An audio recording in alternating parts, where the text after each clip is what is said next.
नमस्ते। आज बात करते हैं भारत की टॉप यूनिवर्सिटीज में फैकल्टी की भर्ती से जुड़े एक जरूरी मुद्दे की। चलिए सीधे आंकड़ों पर आते हैं। देश की सेंट्रल यूनिवर्सिटीज में शेड्यूल्ड ट्राइब्स के लिए प्रोफेसर लेवल की 83% सीटें खाली हैं।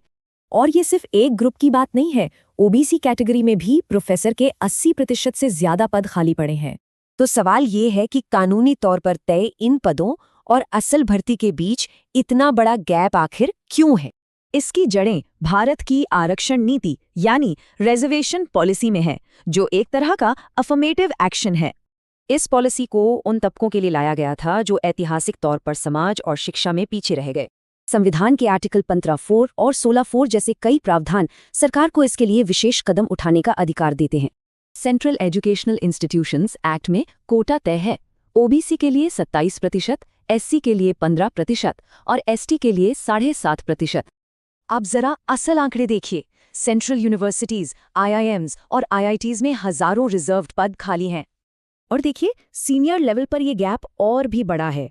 ओबीसी प्रोफेसर्स की 423 सीटों में से सिर्फ 84 ही भरी हुई हैं। आईआईटीज और आईआईएम्स जैसे टॉप संस्थानों में तो हालात और भी खराब है। 20% से भी कम फैकल्टी रिजर्व्ड कैटेगरी से हैं। जैसे आईआईटी बॉम्बे को ही ले लीजिए, यहाँ 91% से ज्यादा फैकल्टी जनरल कैटेगरी से आते हैं। मतलब रिजर्व्ड कैटेगरी से जो भर्तियां होती भी हैं वो ज्यादातर असिस्टेंट प्रोफेसर जैसे जूनियर पदों पर होती हैं। तो ऐसा हो क्यों रहा है?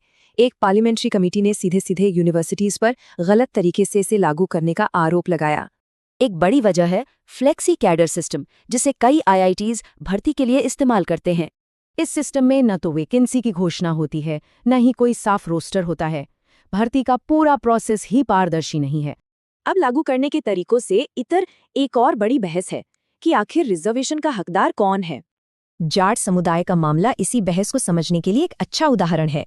आईसीएसएसआर की एक रिपोर्ट बताती है कि हरियाणा में जाटों की सामाजिक आर्थिक स्थिति बिहार जैसे राज्यों से काफी बेहतर है।